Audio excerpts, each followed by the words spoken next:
never answer to no, man, I still go. Go, go, go, go, go, go, go, go, go, go, go, go, yo, go, go, go. Hustle hard, hustle every single day. I'll be making moves till I'm buried in my grave. To the system, I don't wanna be a slave. Halo, assalamualaikum warahmatullahi wabarakatuh. Apa kabar teman-teman? Mudah-mudahan sehat semua ya. Sehat jasmani, rohani, dilancarkan segala urusannya, aktivitasnya, diberkahi segalanya, amin ya robbal alamin. Oke, pada hari ini, hari Minggu tanggal 23 Oktober ya 2022, seluruh pionir Indonesia sedang menunggu mainnet teman-teman. Wah, luar biasa. Insya Allah mudah-mudahan apa yang kita harapkan semua ya, yang kita tunggu semua, memberikan sesuatu hal perubahan besar dalam perjalanan hidup kita, berapapun nilainya teman-teman ya. Berapapun nilainya, tugas kita hanya menerima dan bersyukur ya. Oke teman-teman, ada beberapa hal yang menurut saya perlu dipahami bersama ya, agar semua bisa ada dalam satu proyek ini yang betul-betul solid ya teman-teman ya. Yang pertama ya, kita ngobrol sederhana saja teman-teman ya, tidak berkaitan dengan teknis, tidak berkaitan dengan sara atau berkaitan dengan politik, tidak. Kita ngobrol santai, siapkan kopi ya, siapkan kopi sama udutnya ya. Oke lah, biar nyambung kita satu frekuensi ya.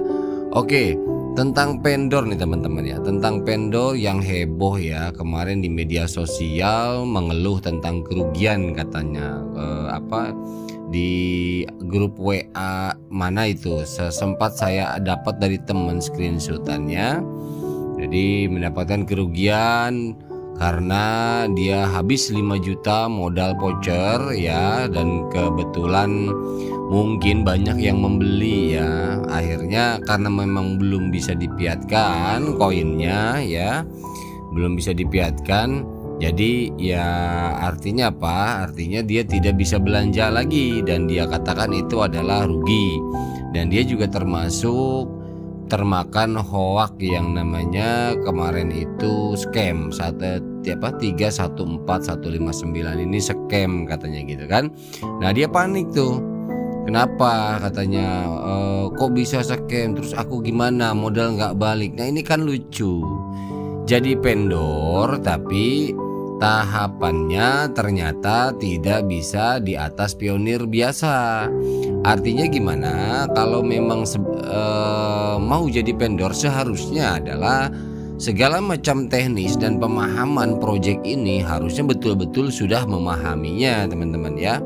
Entahlah apakah ini settingan atau apa, saya juga nggak tahu, tetapi di medsos rame ya seperti itu. Udah beberapa pekan yang lalu lah. Ya yang harus kita ketahui, vendor itu adalah investor ekosistem Pi. Sangat diutamakan memang untuk memahami beberapa hal yang penting dalam proyek ini. Contoh yang pertama ya, memahami apa itu kripto ya. Sebetulnya memang ini basic ya. Jadi kripto itu apa ya, fungsinya seperti apa, kok bisa diciptakan kripto, bagaimana historinya, ini basic banget.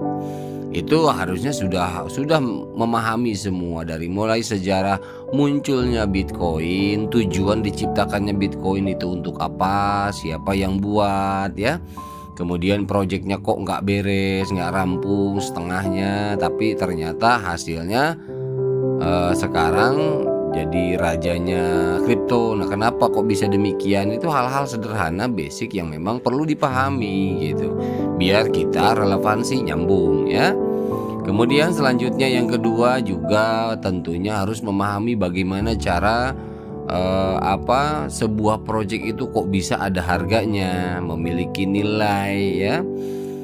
Kripto diciptakan memiliki nilai, kok bisa ada nilainya, kok bisa ada harganya, gimana prosesnya ya. Nah, itu juga harus dipelajarin. Kemudian memahami metode-metode yang digunakan oleh beberapa developer. Setiap pembuatan kripto jelas memang metodenya berbeda. Ada yang mirip-mirip sama sistemnya. Termasuk juga developer yang Pi Network ini untuk membangun nilai kripto ini, membangun nilai ini metodenya seperti apa ya.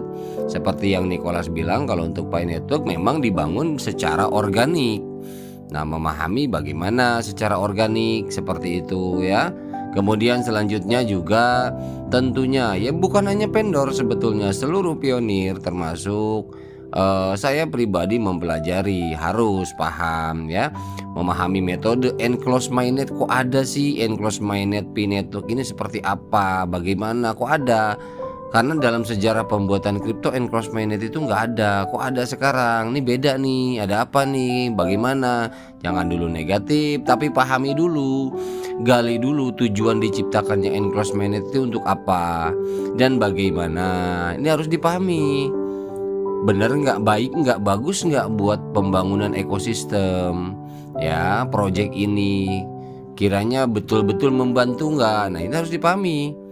Kemudian mengikuti project ini, nah ini yang paling dasar banget, kembali ke kita masing-masing. Mengikuti project Pi ini atas dasar apa ya?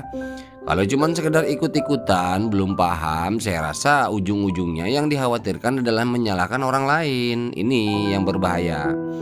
Jadi kita mengikuti project ini atas dasar kita tahu, paham. Oh, ini ada project bagus buat masa depan penciptaan sebuah kripto, karena kita tahu kripto itu apa dan bagaimana. Nah, memang setelah basic itu paham, baru kita join ya. Setelah join kita perdalam, pahami prosedurnya seperti apa, prospeknya seperti apa ya, gitu loh. Koherensi dengan kehidupan kita seperti apa. Nah, itu baru diperdalam lagi. Untuk apa? Untuk menguatkan komitmen kita sebagai pionir bahwa bagaimana cara membangun sebuah value. Jadi ketika kita jadi vendor pun sudah siap, karena kenapa? Tahu projectnya, tahu prosesnya ya, untuk menciptakan sebuah value dengan bahasa organik yang dikeluarkan Nicholas Kokalis ini apa dan bagaimana. Jadi tidak serta-merta kita menyalahkan sistem, menyalahkan metode yang sudah diciptakan oleh developer untuk membangun value ini. Kan gak etis, kita ikut aja gak paham ya, gitu loh teman-teman. Jadi saya pikir vendor harusnya lebih memahami daripada pionir yang sekedar-sekedar gitu kan. Makanya jadi vendor artinya sudah siap, sudah paham alurnya ya. Seperti apapun konsekuensinya, jadi vendor sudah siap, karena vendor itu kan investor utama, tergolong investor utama ya, karena secara tidak langsung artinya vendor itu membeli koin Pi dengan barang dia. Ya, Bang, bagaimana nanti yang sudah terjual ini nggak jadi uang kan, belum bisa dipiatkan. Nah, ini yang harus di pemahaman detailnya di sini. Di video sebelumnya saya memang ada ada membahas khusus tentang vendor. Jadi artinya di sini ketika kita jadi vendor mengklaim di posisi value di berapa, artinya udah yakin dong value itu akan segitu. Nah, kalau udah yakin segitu, itu adalah vendor ini adalah investor dan yakin dan tercatat penjualannya di sana. Adapun masalah ke fiat itu nanti nunggu open mainnet tetap. Kan konsekuensinya begitu. Kita jadi vendor artinya menunggu sampai open mainnet itu baru bisa jadi fiat gitu loh. Adapun perkara pro kontra global consensus value itu sebetulnya memang ada beberapa hal juga yang perlu dipahami. Mungkin dari segi vendor, kenapa kemarin sampai banyak yang mesekem-sekemkan, banyak yang artinya ada yang kontra dengan GCP. Itu karena dari segi produk ya, segi produk salah satunya adalah segi produk itu nggak laku karena patokan harga terlalu tinggi mengikuti global consensus value, sehingga membuat pionir itu enggan membeli gitu lah. Contoh misal sendal jepit 15 Pi, siapa yang mau? karena diinformasikan bahwa satu pai itu adalah 314.000. Kalau dirupiahkan kan 4,6 miliar. Siapa juga orang gila yang mau beli sendal jepit 15 pi dikali 4,6 miliar, kan berapa puluh miliar itu, artinya seperti itu. Jadi sirkulasi penjualan gak jalan. Nah makanya ada yang gak suka dengan nilai konsensus itu, menskemkan atau mendiskreditkan value itu karena tidak jalan sirkulasinya. Sampai saat ini kita melihat stucknya daripada nggak stuck total memang ya, nggak stuck total, tapi tidak betul-betul membooming transaksi atau cross bordernya pun memang karena belum dibuka teman-teman. Nah lain hal cerita kalau memang saat ini sedang dipersiapkan untuk cross border. Tapi kendati pun demikian, itu sudah jutaan transaksi tercipta bagi yang memang betul-betul sudah memahami proyek ini. Jadi ini kan dikembalikan ke komunitas. Tidak bisa kita menyalahkan sistem, tidak bisa kita menyalahkan developer. Dari awal sudah diinformasikan untuk penciptaan value secara organik itu ke kita masing-masing. Nah, jadi di sini pionir ini perintis ya. Jadi ada prokron tadi value GCP, yaitu wajar, saya pikir wajar. Mau yang mendukung ya silakan, nggak mau yang mendukung ya sudah, nggak masalah. Namun saya harap ini harus dipahami. Inilah yang namanya dinamika membuat sebuah value global value dari Pi Network. Jadi seharusnya tidak bisa saling menyalahkan gitu loh, karena keputusan ada di individu masing-masing gitu, tidak mendiskreditkan satu sama lain. Ya memang satu sama lain memiliki perhitungan ya. Kalau secara perhitungan matematika dijabarkan lama lagi. Jadi artinya teman-teman bisalah menggali informasi dari yang lain juga barangkali ya. Jadi kenapa kok yang ini mendukung GCP, yang ini enggak? Itu ada alasan mereka masing-masing. Jadi saya kadang lucu melihat ya wajar sih manusia ya. Jangankan antar negara, satu warga negara pun yang namanya tidak sepaham, tidak sehati, yang terjadi apa? Gontok-gontokan ya. Ya nggak colek-colekan. Jadi tampol-tampolan yang ada. Ini kan ya manusia itu memang sudah begitu, alaminya begitu. Kalau manusia tidak sesuai dengan idealismenya, ya udah jadi kontra ya. Jadi saya harap teman-teman yuk sama-sama, artinya basicnya dulu kita pahami secara mendasar, secara detail ya, yang dimaksud dari project ini, Korte maunya seperti apa, organik seperti apa ya. Kita biarkan hasil secara organik apa yang terjadi, alami nantinya value itu terbentuk dengan alami, itu yang bagus.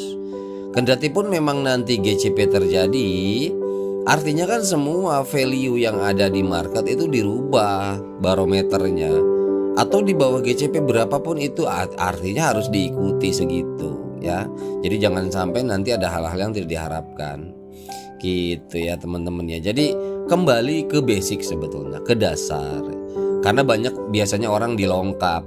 Yang dasar ini yang penting, pondasi ini yang penting, tapi pondasi dianggap remeh. Gue udah tahu kripto, gue udah tahu ini, udah gue tahu fungsinya segala macam. Jadi nggak diperdalam, udah bodo amat. Gitu loh. Pi Network juga nggak jauh sama kok, begini. Nah ini kan meremehkan, artinya dilewat, tidak mau memperdalam, tidak mau menganalisa lagi. Saya yakin semua pionir itu bisa menganalisa, karena setiap manusia itu ada kelebihan yang Tuhan berikan kepada otaknya untuk mencoba terus menggali dan menganalisa. Setiap orang itu bisa seperti itu. Dengan data-data yang dia dapat, dia saring, dia cerna, dia maknai ya. Artinya lama-kelamaan dia paham. Harusnya seperti itu ya. Oke lah ya. Jadi untuk tentang vendor ya, saya rasa yang mengeluh kemarin kerugian itu saya sih melihat belum paham ya. Vendor untuk yang pulsa ini belum paham. Karena kenapa? Karena ketika paham tidak mempermasalahkan modal berapapun yang dia belum bisa dipiatkan lagi, karena terganti piatnya itu oleh CoinPay yang ada di walletnya. Jadi standby di sana. Kalau memang masih masih ragu, ya kenapa, mendingan gak usah jadi vendor. Kecuali kalau memang sudah yakin mengikuti GCP, silahkan, berarti transaksinya patokannya di situ. Sebetulnya tidak ada yang memaksa ya, dan jangan sampai ada yang memaksa. Oke, jadi kita free, bebas ya. Pembentukan value ini betul-betul harus yang murni, demokrasi murni ya. Oke, kemudian selanjutnya ada yang mempermasalahkan mainnet yang tak kunjung tiba. Ini pionir lucu sebetulnya. Jadi dia ini pionir, teman-teman. Dia ini pionir ya, tapi mempermasalahkan setiap komentarnya di beberapa medsos. Saya pernah baca ada nggak kunjung tiba lah, scam lah, apa segala macam. Jadi saya kadang berbalik menjadi sebuah pertanyaan. Tahukah apa itu mainnet, kawan? Situ aja dulu, nggak usah jauh-jauh ya. Tahu apa itu mainnet, tahu nggak gitu loh. Jadi asal apa ya asal berasumsi. Namun saya rasa gitu. Makanya kan basic lah, dasar. Saya nggak mau lah terlalu ini. Dasarnya aja dipahami, karena ketika basicnya ini kita betul-betul paham dengan betul, ya kita update-nya itu mudah. Gitu ya. Mainnet itu sebuah jaringan utama independen di mana proyek blockchain itu berjalan. Jaringan utama ya. Jadi mainnet itu artinya jaringan utama. Jaringan utama ini menjadi tempat semua jenis transaksi cryptocurrency, kawan. Jadi semua transaksi cryptocurrency itu berlangsung secara aman, efisien, dan ya akurat lah di sana, diversifikasi yang akurat ya, gitu. Itu mainnet. Kemudian pertanyaan yang menggelitik ketika ada pionir lucu ya yang menyalahkan mainnet nggak kunjung tiba, kayak aduh papaku lama banget pulangnya dari kerja bawa mainan. Tak ubahnya kayak gitu. Jadi ya tolonglah. Artinya mainnet itu sudah ada jadwalnya, nggak usah dijadikan permasalahan gitu loh. Diprotes kok nggak datang, kayak anak kecil nggak sabaran mau dikasih mainan ya. Tahu nggak sih sebetulnya bagaimana sebuah proyek penciptaan kripto ini hingga mainnet dari awal? Itu kan saya bilang yang awal tadi. Nah itu juga harus dipahami gitu loh. Paham nggak gitu teknisnya mainnet seperti apa, teknologi dan infrastrukturnya sebuah mainnet itu seperti apa. Nah itu agak naik lagi kan, gitu. Infrastruktur yang disiapkan seperti apa, teknisnya di sana, memakan waktunya seperti apa. Waktu yang dibutuhkan untuk menciptakan sebuah mainnet itu di blockchain itu butuh waktu berapa lama? Dari ini aja, dari mulai misalkan kemarin lah migrasi pertama. Dari migrasi pertama ke mainnet itu aja itu mau tidak mau membutuhkan waktu, nggak bisa asal. Gitu loh.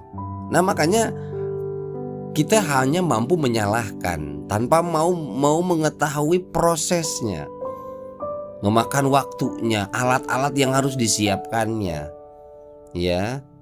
Ilmu-ilmu teori daripada persiapan untuk mainnet itu seperti apa, teknologi yang digunakan, yang dilibatkan, demi apa? Demi keamanan pionir, keamanan data, keamanan aset itu harus aman.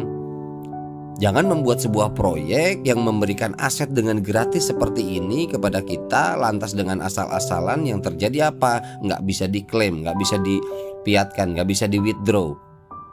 Ini kan berarti nggak siap, nggak prepare-nya nggak bagus. Tapi Pi tidak. Marketplace-nya disiapkan, ekosistemnya dihidupkan dulu, utilitiesnya dibanyakin dulu, gitu loh, dimatangkan artinya. Ibarat kata kue udah jadi, tinggal siap memakan nanti. Kita hanya sebagai duduk di prasmanan tunggu kue datang, kan gitu. Ya.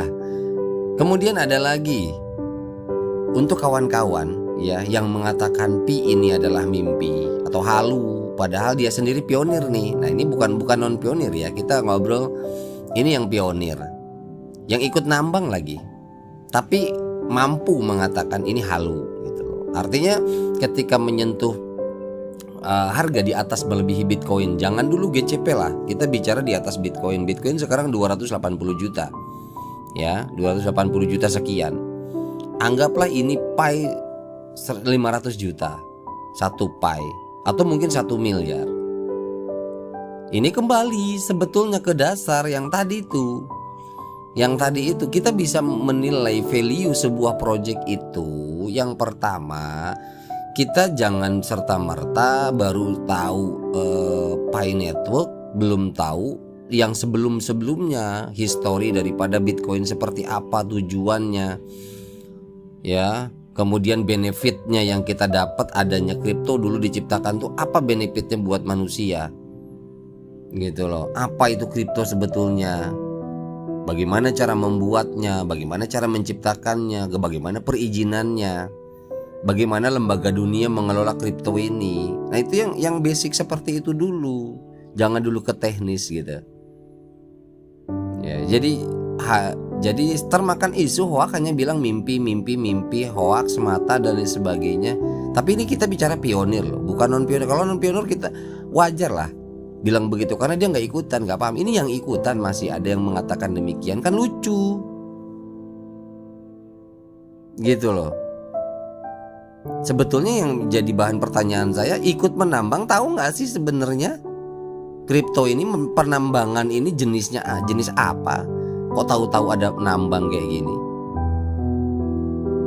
Itu yang jadi pertanyaan saya. Jadi lucu gitu loh. Ikutan tapi kok nyinyir, kok mempermasalahkan. Berarti kan ikut cuman sekedar ikut-ikutan, nggak memahami secara keseluruhan. Langkah-langkahnya kan ada white paper, ada roadmap patokannya. White paper dibaca, kalau bahasa Inggris artikan dulu ke bahasa Indonesia. Kita baca secara keseluruhan. Semacam kayak kita mau ujian, kita ngapalin buku paket 1, paket 2, paket 3. Seperti itu misal ya. Mungkin yang mau sidang skripsi, kita siapkan dulu yang kita buat sudah betul-betul paham gak. Jangan asal ambil sumbernya. Kita juga mau tesis, ya artinya sumbernya sudah siap, sudah matang. Ya, ketika dosen bertanya kita sudah siap.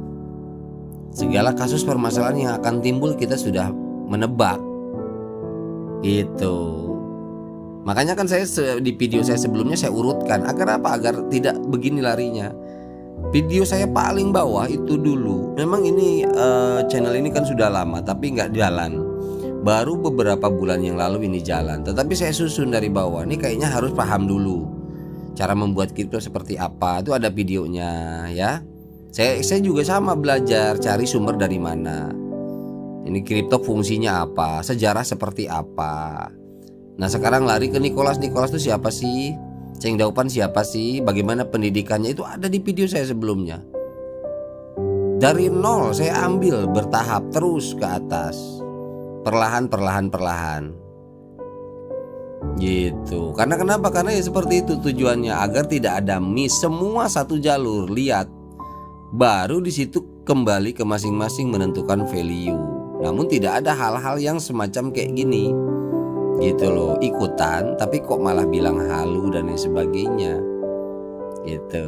Jika bicara metode ya, jika bicara metode dan update teknologi nih, ketika kalau kita pahami ya, apakah Anda tahu upgrade-nya Web 3 seperti apa dan upgrade-nya blockchain seperti apa? Contoh yang saya sudah jelaskan perbedaan Web 1, Web 2, Web 3 di video sebelumnya. Nah, itu kan artinya ada upgrade di sana, ada update ya. Update teknologi dari Web 1, Web 2, Web 3, blockchain pun demikian, teman-teman. Jadi blockchain itu kan ada beberapa jenis blockchain. Ada blockchain yang memang tidak terdesentralisasi. Itu difokuskan untuk apa? Untuk nanti mungkin penerapannya bisa saja ke perbankan, ya menggunakan teknologi blockchain, namun yang tetap ada sisi kontrolnya. Ya, namun rata-rata kalau ini kan blockchain betul-betul open source ya. Artinya yang terdesentralisasi. Ada blockchain yang tersentralisasi ada. Jadi teknologinya pun berbeda, pemanfaatannya pun berbeda. Gitu. Nah, update-update itu sendirilah yang berpengaruh pada value. Contoh, Honda Grand Astra dulu dengan Beat sekarang, kira-kira harganya bisa sama nggak? Atau mungkin yang Honda Grand dulu yang lama yang mahal daripada Honda Beat yang sekarang? Kan beda teman-teman. Kita main logika sederhana di harian. Atau apakah mungkin dari segi teknologi dan desain Honda dan Yamaha tidak boleh berevolusi? Tipenya, mesinnya, model desain, begitupun teknologi yang disematkan di motor itu atau di mobil tersebut, apakah tidak boleh berevolusi, tetap stuck di situ aja? Nah, kita melihat dari situ, dari sisi situ juga. Teknologi berkembang, semakin maju, tentunya punya harga semakin tinggi. Gitu. Jadi artinya ketika kita memahami basicnya seperti itu, dasarnya seperti itu, kita tidak asal mengatakan menghalu-halukan sementara kita sendiri pionir. Ini saya bicara pionir yang seperti itu ya. Kalau non pionir wajar, itu next lah. Gitu. Jadi kita di sini kita ikut atas dasar apa? Kalau nggak percaya nggak usah ikut, gitu loh ya. Kalau kita ikut ya terus tahu nggak Nicholas di siapa? Tahu nggak Cheng Daopan siapa? Kan gitu. Ikut atas dasar kemana sih? Atas dasar katanya. Gitu. Tidak tahu developernya siapa. Project ini menguntungkan atau tidak lah, wong gratis kok. Nggak pakai modal fiat kita. Gitu. Kita tinggal ngeklik. Tetapi mulutnya itu orang masih ada saja, banyak saja yang kok bisa. Saya pikir nggak berpikir dua kali bahwa kata-kata dengan keluarnya suara di mulutnya ini kalau hal-hal yang sebetulnya malah justru menciptakan dosa, saya pikir harusnya paham sebelum keluar gitu loh. Menghina developer, merendahkan developer. Mereka memang tidak tahu di sana, tidak dengar, tetapi kan dosa ngomongin di belakang orang itu. Iya kan? Ya, jadi seperti udah pernah lah di video saya sebelumnya saya bilang jangan menambah di lumbung dosa lah ya. Kita udah nambah lagi dari ucapan pun kan. Ya kita belajar satu sama lain. Saya juga nggak bener banget, itu banyak banget yang salah, perlu koreksian setiap hari. Kadang-kadang saya minta dibenerin sama anak saya. Kalau misalkan lupa tolong papa benerin. Kalau salah papa ngomong salah apa tolong benerin. Kalau papa ngomong kasar langsung aja tegur papa. Seperti itu.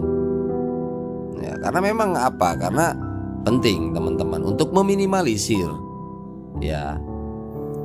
Kemudian selanjutnya, apa perbedaan proses dan metode yang digunakan sebuah project selalunya harus dikatakan fail atau false? Artinya ketika ada perbedaan, kok dari dulu nggak ada tuh yang namanya enclosed mainnet, tapi sekarang mainnet tuh ada enclosed mainnet. Jangan-jangan ini rancangan scammer nih. Ya, udah negatif lagi aja. Artinya jelas banget itu nggak paham gitu loh. Apakah setiap sebuah metode yang dilakukan, hal-hal, tindakan atau metode atau trik-trik tertentu yang baru, yang bahkan bisa memberikan nilai tinggi, apakah itu selalunya harus mutlak dikatakan fail, gagal atau false, palsu? Kan enggak teman-teman. Ini perkembangan teknologi nggak bisa begitu. Kitanya yang harus memahami, kitanya harus belajar. Makanya saya bilang belajar. Ada yang peribahasa belajarlah sampai ke negeri Cina, belajarlah sampai ke liang lahat. Artinya sampai kita meninggal pun ya kita belajar. Sama. Biasanya kan kalau ya itulah artinya saya cuman tidak mau komentar saja kalau misalkan ada orang yang menjelaskan seakan-akan gimana gitu ya. Ya mohon maaf ya, baru tahu 1 sampai 15 bicaranya seolah-olah 1 sampai 100. Padahal kita sendiri bisa menebak, bisa tahu dia baru 1 sampai 15. Tapi ya nggak usah dikomen juga, biarkan saja. Itu banyak baru tahu sedikit tapi seakan-akan sudah ahli. Inilah artinya yuk sama-sama kita belajar. Kamus kita ada, gantilah judulnya, belajar sampai kita mati itu belajar. Nggak ada yang sempurna gitu. Jadi yang mengakibatkan urat itu keluar, ngotot dan lain sebagainya ya karena memang itu kan saya bilang bentroknya daripada idealis manusia. Ya, basically manusia memiliki idealis masing-masing dan kalau tidak sesuai dengan idealismenya itulah yang mengakibatkan kontra ya. Oke, kemudian untuk bagi yang memperdebatkan value ini lucu ya, tadi sebenarnya sudah terbahas ya. Jadi apakah salah jika value sebuah kripto tinggi? Nah, itu jadi pertanyaan. Apakah Anda berpikir bahwa value tinggi tidak memiliki relevansi dan nilai manfaat?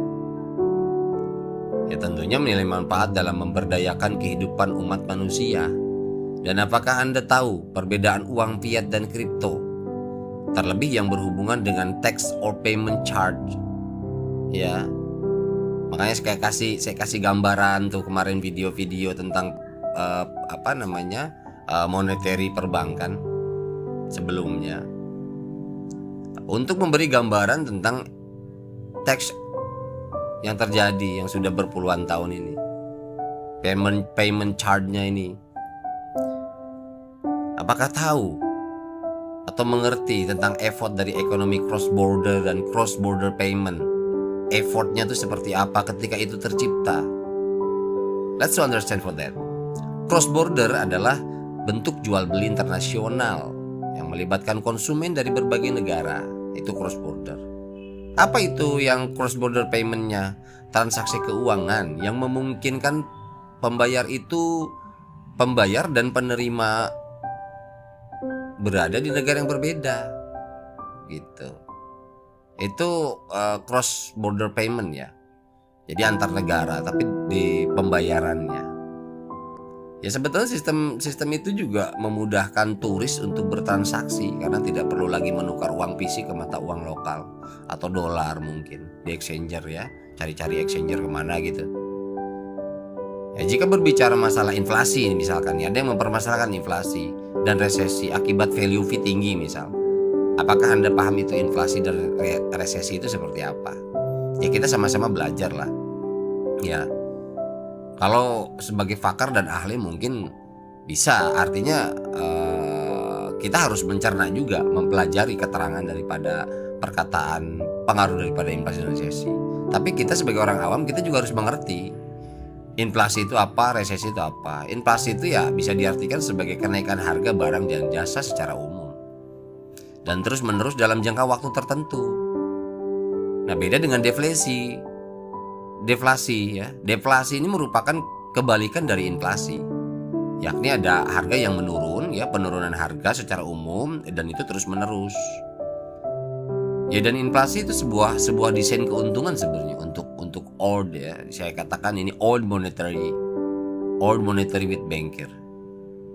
Ya contoh ya, terjadi inflasi itu bisa disebabkan oleh beberapa faktor seperti permintaan ya, meningkatnya biaya produksi maupun jumlah uang yang beredar, kenaikan harga-harga. Ini disebabkan oleh ketersediaan barang yang tidak sepadan dengan tingginya permintaan. Yaitu terjadi jika tidak sepadan antara supply and demand.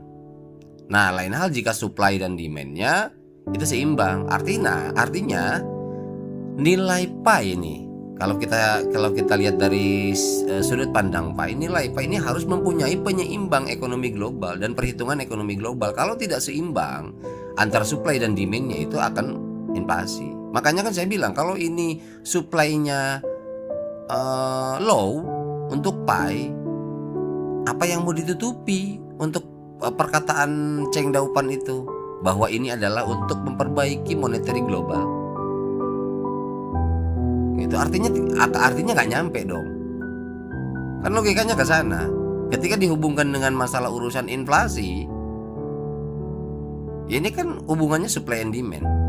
Makanya demandnya ini disiapkan, utilitasnya banyak, ya, ekosistem berjalan. Ketika utilitas banyak, value-nya rendah, orang bisa beli apa? Sirkulasinya juga lemah, nggak cepat, gitu loh ya. Sebetulnya kan logikanya begitu. Nah kalau misalkan kita berbicara masalah resesi kan dimana kondisi ekonomi sebuah negara itu memburuk teman-teman ya. Betul-betul terus merosot memburuk. Perekonomian itu nilai mata uangnya itu yang dikontrol oleh bank itu menjadi tidak terkontrol. Alih-alih sistem mampu memanajemen sirkulasi keuangan sebuah negara atau global. Namun jika supply dipaksakan ya, supply-nya ya, demi keuntungan, alih-alih demi mengatasi inflasi katanya, ya justru malah memperbesar dan memperburuk tax payment-nya. Gitu. Ya jadi artinya dari berbagai sisi harus kita pahami. Nah ini mungkin yang terakhir ya, untuk kaum nyinyir yang mungkin non daripada pionir. Ya, saya ada pesan sedikit untuk sharing. Mungkin ya kaum nyinyir itu dia ahli kripto kayaknya, sehingga dengan penuh percaya diri dia menghardik sebuah proyek kripto dengan stigma negatif. Mungkin dia ahli geoekonomi, sehingga dia menghitung dengan logika ekonomi yang seolah melebihi bankir dunia.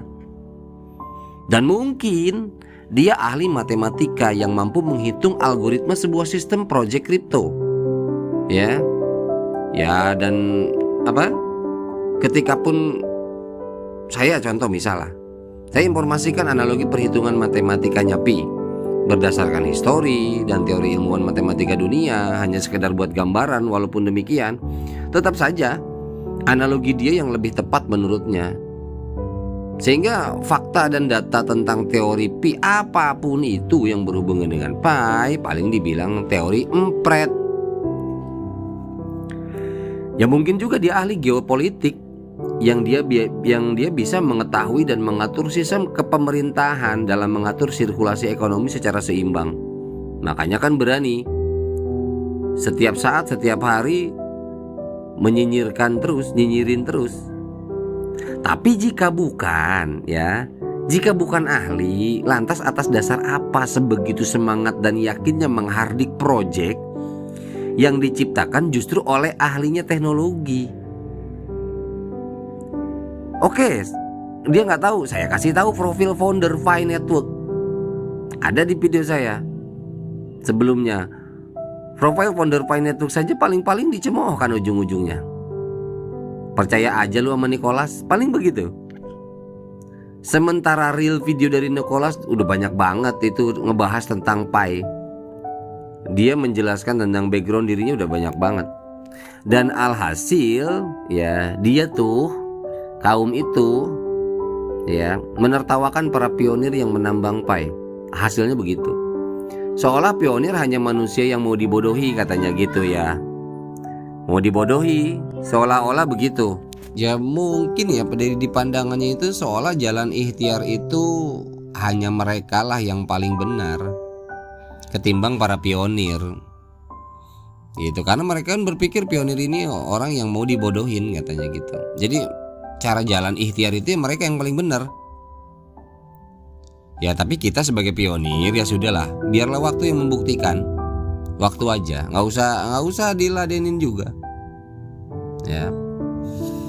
Dan yang parahnya lagi memang menghardiknya itu tanpa landasan, tanpa pemahaman yang cukup. Ya kan jadi lucu. Ya jadinya timbul kasihan kita sama kaum nyinyir ini, kasihan. Ya pada pemikiran yang mereka itu memblok dirinya dari perkembangan teknologi dan pengetahuan yang ada. Nggak mau, sampai kapanpun nggak mau memahami, karena memang udah ngeblok diri dan pikirannya itu udah terblok bahwa gue nggak peduli dengan Pi Network, gue nggak percaya dan sebagainya. Udah selesai, jadi nggak ada tuh ruang celah buat memahami proyek ini bagaimana sebetulnya, nggak mau gitu lah. Kalau memang mau menghardi, kalau memang mau ya berikan data. Ya, artinya historinya, history Pi Network, history daripada penciptanya seperti apa. Ada nggak yang bisa melawan daripada white papernya Pi-nya ini? Harus ada. Kalau memang ini ya, gitu. Jadi orang-orang kayak gitu cuma memaksakan emosi aja, ketidaksesuaian paham terhadap fakta yang ada. Ya itulah idealismenya orang-orang gitu. Kalau pionir kan jelas mereka ada dasar, yaitu memahami tentang proyek. Mulai dari memahami itu bagaimana kripto, serta penciptaannya, apa itu manfaatnya, apa itu landasannya, dan dilihat dari berbagai sisi yang erat kaitannya dengan perkembangan teknologi ya. Gitu teman-teman. So, yang terakhir ya, pertanyaan yang basic lah ya, pertanyaan dasar dari saya nih. Siapapun itu Anda, ya, apakah tidak mengharapkan sebuah kemajuan dalam hidup? Nah, itu aja pertanyaannya. Oke lah, ingat ya bro ya. Ingat ya, belajar jangan pernah cukup dari satu sumber. Oke, mudah-mudahan bermanfaat. Mohon maaf bila ada salah-salah kata. Wabillahi taufiq wal hidayah. Assalamualaikum warahmatullahi wabarakatuh.